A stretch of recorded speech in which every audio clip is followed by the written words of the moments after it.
कि किस तरह के लोगों से आपको दोस्ती करनी चाहिए।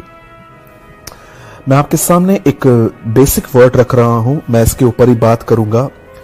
ये वचन है पहला कुरिन्थियों का 15 अध्याय और उसका 33वां वचन। यहां लिखा है, धोखा न खाओ, डोंट बी डिसीव्ड।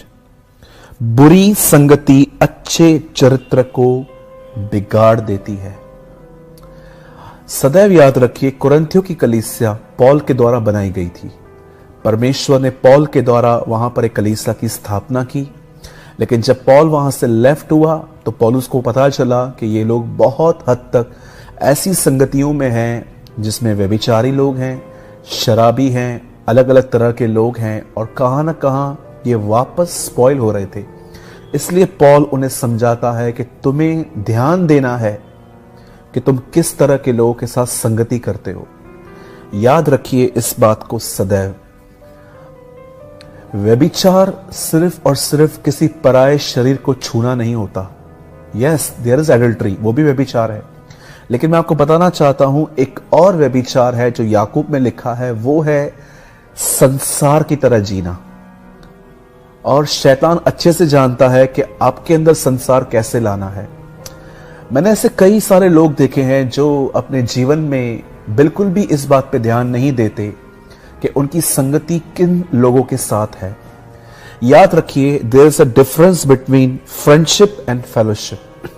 संगति करने और दोस्ती करने में बड़ा अंतर है। आप पूरी दुनिया के दोस्त हो सकते हैं, लेकिन संगति आपको बहुत विशेष लोगों के साथ करनी चाहिए। मैं आपको उदाहरण देता हूं, दोस्ती क्या है। अगर आप किसी से 1 महीने में, 2 महीने में, 3 महीने में एक बार मिलते हैं, या कभी कभी 1 महीने में आप लोग कॉल पे किसी से बात करते हैं, तो इसमें कोई बुरी बात नहीं है। आपको हर एक के साथ दोस्ती करनी है, हर एक के साथ आपको हेलो जय मसीह वाला रिलेशन रखना ही है।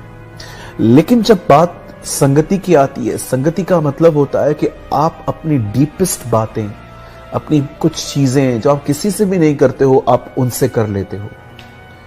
और याद रखिए, कई बार हम अपने जीवन में जिन लोगों के साथ संगति करते हैं, कई बार हमारा प्रभाव उन पे नहीं आता, परंतु उनका प्रभाव हमारे ऊपर आता है। मैं ऐसे लोगों को जानता हूं जो बड़े फ्रेश थे किसी टाइम पे, लेकिन एक दिन जब मैंने उनसे मुलाकात की तो मैंने देखा कि उनके पॉकेट में ताश के पत्ते पड़े हुए थे। मैंने ऐसे लोगों को देखा जो बड़े फ्रेश थे, लेकिन एक दिन जब मैंने उनका फोन देखा तो उसमें पॉर्न वीडियोस के सिवा और कुछ भी नहीं था। मैंने ऐसी बहनों को देखा जो स्कूल में बड़ी सादगी में गई थी, लेकिन जब वो कॉलेज चली गई तो वहां से उन्होंने फैशन, लाइफस्टाइल, गलत तरह के कपड़े, उन्हें पता भी नहीं चला कि एक्चुअली किसी ऐसे के साथ वो मिल गए कि उनका प्रभाव उन पे आ गया। अब आप कहेंगे, ब्रदर अगर हम ऐसा करेंगे तो फिर तो हम किसी के साथ घूम नहीं पाएंगे। जी नहीं, ऐसा नहीं है। मैं आप में से हर एक को कहना चाहता हूं, अगर आप प्रभु यीशु का जीवन देखें तो उसे एक नाम मिला था पापियों का मित्र, द फ्रेंड ऑफ सिनर्स।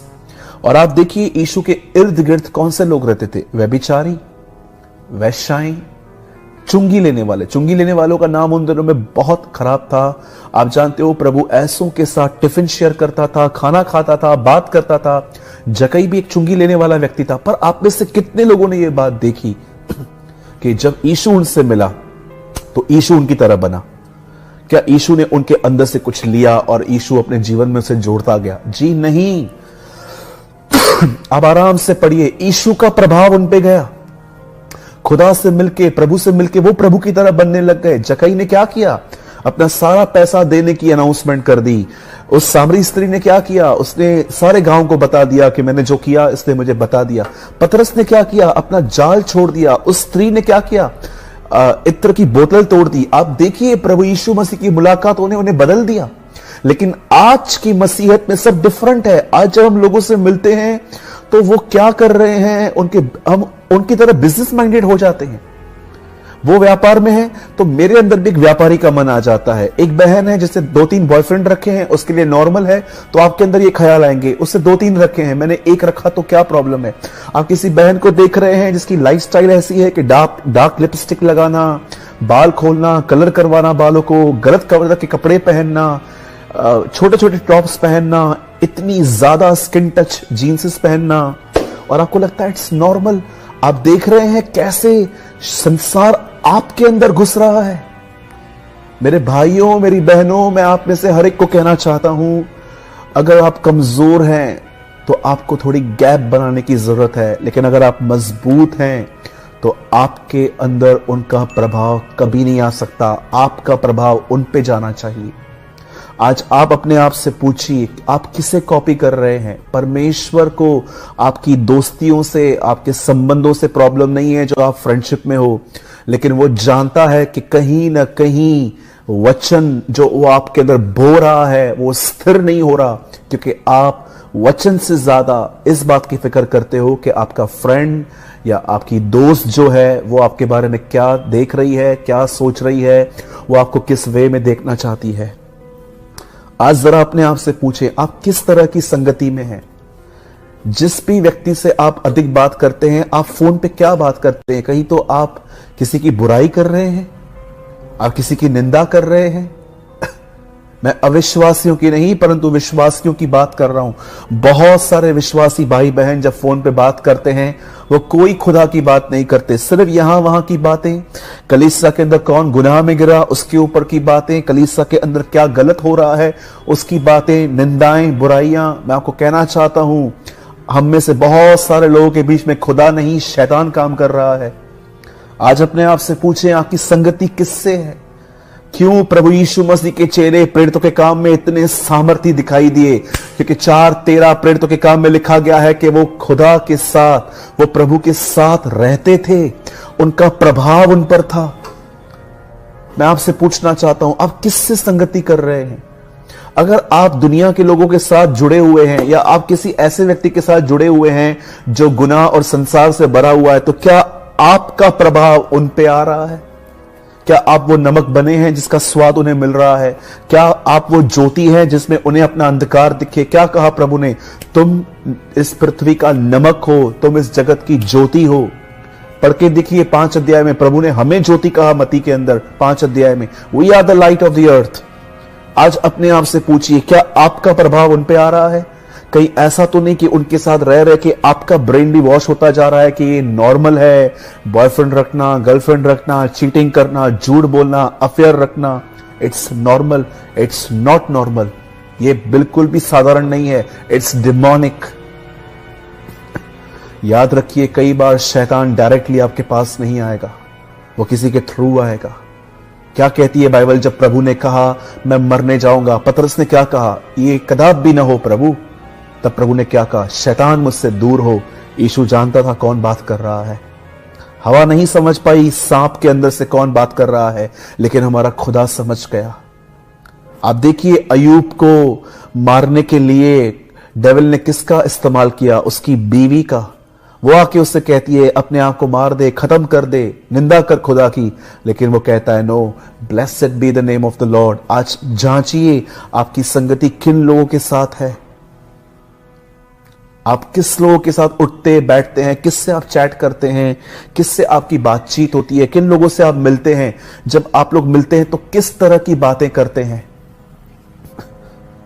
मेरे भाइयों, मेरी बहनों, यहां पर लिखा गया है बुरी संगति अच्छे चरित्र को बिगाड़ देती है। आप बहनों से पूछना चाहता हूं, आप भाइयों से पूछना चाहता हूं जो जवान हैं, स्कूल लाइफ में आप कैसे थे और कॉलेज लाइफ में आप ऐसे कैसे बनेंगे? पूछिए अपने आप से। स्कूल में आप इतने साधारण से थे, लेकिन कॉलेज में क्या हुआ अचानक कि अब आप में से बहुत सारे लोग वर्ल्डली बन गए हैं। आपके लिए सारी चीजें नॉर्मल हैं। लड़कों से बात करना, लड़कियों से बात करना, एक दूसरे को अपने गलत फोटोज बेचना, आपके लिए सब नॉर्मल है। It's not normal, it's demonic. Bible बताती है पवित्रता बनी रहे। ये बहुत जरूरी है कि हमारी दोस्तियां ऐसे लोगों के साथ हो, हमारी संगतियां। आप जानते हो पौल क्या कहता है? जवानी की अभिलाषाओं से भाग, तो कहां जाऊं? आइए मैं आपको एक वर्ड दिखाना चाहता हूं। पहला तिमुथियुस और उसका 2 अध्याय, 1 तिमुथी चैप्टर 2, 2 तिमुथी सॉरी, 2 तिमुथियुस और उसका 2 अध्याय।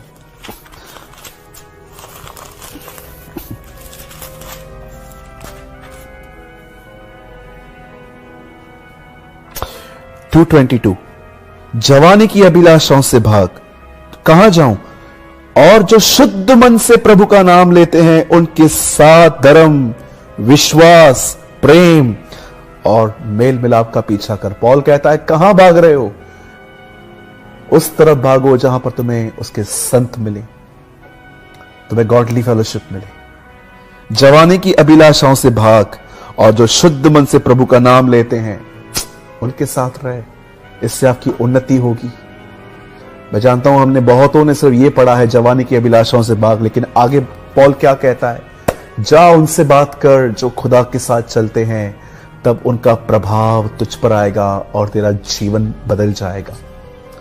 मेरे भाइयों, मेरी बहनों, मैं छोटे से संदेश में मैं आपको बताना चाहता हूं, आप दोस्ती हर एक से कर सकते हैं, लेकिन किसी के भी इतने करीब मत जाइए, और अगर जा रहे हैं तो ऐसे जाइए कि आपका प्रभाव उन पर हो, न कि उनका प्रभाव आप पर हो।